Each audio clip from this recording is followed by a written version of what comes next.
I wonder if I should include in my challenge, like leaving my hair alone and maybe not dyeing it and torturing it. No, probably. Or should I challenge myself to quit coffee? I can't even say that with a straight face. Just kidding. Should I challenge myself to actually wash my car since it's perpetually pollened on? Eh? And that might actually be a good one to edit. Brainstorming. What should the challenge be this month, huh? I'm hemming and hawing about it. It's hard to come up with a decision. Like, there are so many different options of, like, things that you can do to challenge yourself. I've got it. Okay. I've got it. Let's go.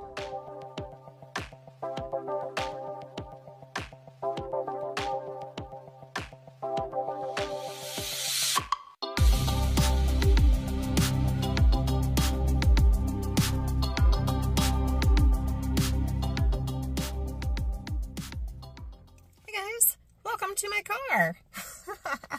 Oh no, seriously. My name is Karen. This is Southern Keto. Welcome back. I actually just happened to pop over to the grocery store for some eggs, and I figured that this was a good time, since my car is quiet, to just give you guys a heads up kind of on what my plans are for the month of April. I've gone back and forth trying to decide exactly what the plan should be. I have friends, my buddies Larry and Cassie over at Carnivore Quest are doing a beef, butter, bacon, eggs, BBBE challenge.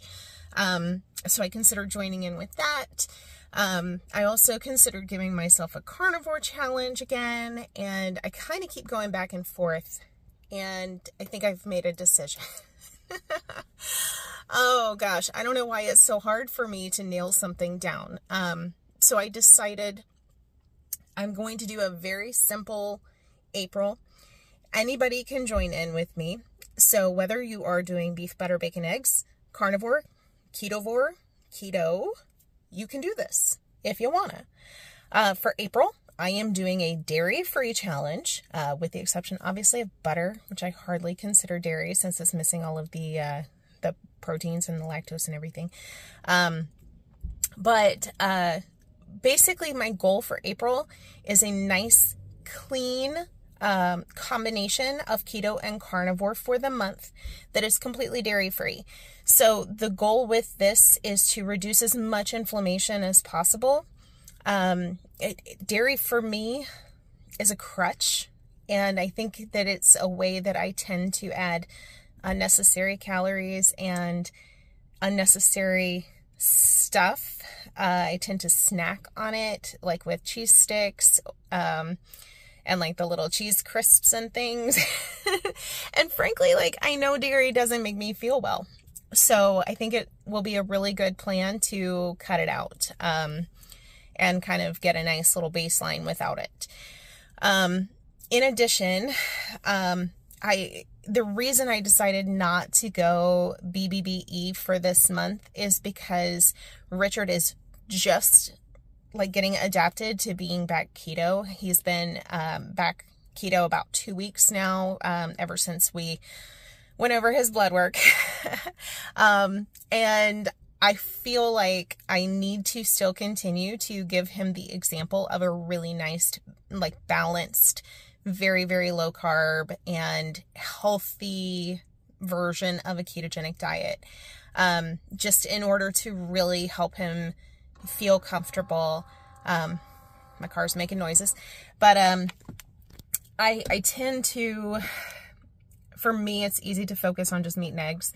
But for him, he needs that variety because he's still getting started. He's not comfortable with carnivore, and definitely not comfortable with beef, butter, bacon, eggs. So for him, it's important to stay keto, and I think that it will be easier to still set that example for him over the course of this month until he's really adapted and comfortable with doing keto. Especially because the last couple weeks, as he's adapted, he has started with a couple of those keto crutches, like the low-carb tortillas and things. And I'm trying to kind of wean him off of those. And I think that this month, doing a nice clean version of keto for him is going to be very helpful. So that said, I imagine that my days are going to kind of fluctuate between a very clean whole foods keto, where we're looking at like 15 to 20 grams of total carbs a day, down to carnivore days. So it'll be a nice little mix of the two. My intention is to do a meal prep video each week for you guys, so you can kind of see the food that I'm preparing for the two of us. And then in addition, I am going to do a weekly what I eat video as opposed to like a daily, so that I can compile all of the days of one week and include them together with just some like little blips of the meals that I'm having for each of those days, so that you can get an idea of what that will consistently look like over the course of each week throughout the month of April. I will do weekly check-ins also on Mondays with any status updates as far as any weight fluctuations or changes.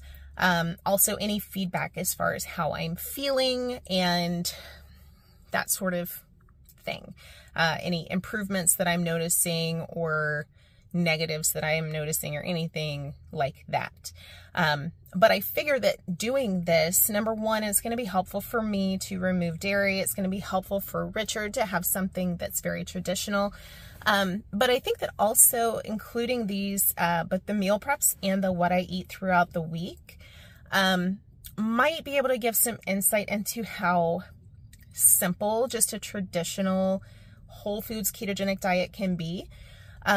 The reason I say that is because a lot of people, when they are new to keto, and they can be overwhelmed. We all can be overwhelmed when we start something new. And so a lot of times the idea of having to prepare whole foods, like really nutritious food, as opposed to the easy, quick stuff, can seem daunting or intimidating. And I'm hoping that by sharing this month with you with those meal preps, as well as the meals that I'm having, that it might show you like it doesn't have to be that hard. It doesn't have to be that time consuming. It doesn't have to be super spendy.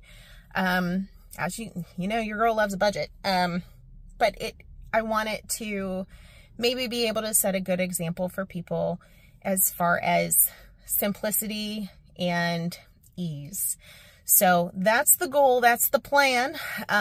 So April is dairy-free keto carnivore. So whether you are keto, ketovore, or carnivore, we're going dairy-free, and we're going to try and keep it real clean, as far as just some good ingredients, good whole foods.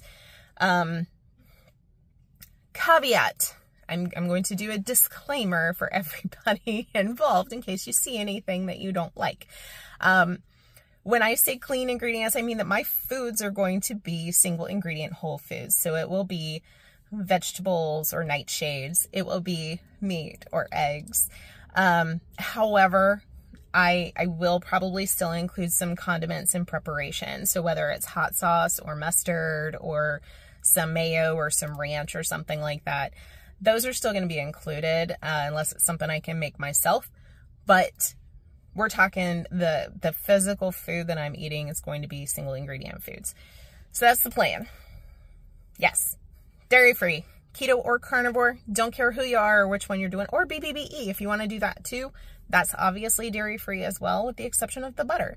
So I think that we can do this. Cutting out dairy is really hard when you use cheese or cream cheese or cheese chunks or feta. Oh my God, if you use all of those things as a crutch like this girl does, then it's hard to cut out. So I'm looking forward to kind of depleting that desire for all of those snacks and hoping that maybe it will help me to stick to just having my normal couple of meals a day, and including, really good nutritious food and setting that example for you guys. So that's my plan. That's my April plan. If you want to join me, please absolutely do it. If you're doing one of the other challenges, whether it is beef, butter, bacon, eggs, or carnivore, or if you're just starting keto, drop that in the comments. I would love to know what your plans are for the month. And I want you guys, as always, to hold me accountable and make your girl reply on these things. And I've got to actually do it and stick with it. And you guys are my constables in that. So I appreciate each and every one of you for holding me accountable and making me be the responsible party here. So that's the plan. Dairy-free, keto carnivore for the month of April. Got a couple of days to prepare, and then that's what we're doing. So I will see you when I do the first meal prep, which will actually post probably on Sunday. But because that's when I'll be doing the meal prep, is Sunday morning. That's what we're doing. I will see you there. All right. Love you, mean it. Bye.